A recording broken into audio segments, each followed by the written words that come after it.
now we are heading to Mandalpatti Peak, and this Jeep ride costed us 3000 per Jeep, which can include 5 to 6 members.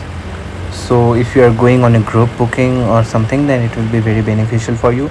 The people also ask for 600 700 rupees, which is little bit of extra. In the season it can go up till there, but generally it's 500 per person. So yeah, this is the fare for this Jeep ride, and this Jeep ride is actually very beautiful. You can see in the coming scenes the off-roading part, the the scene. It's mesmerizing.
So guys, get ready to experience some beautiful off-roading shots.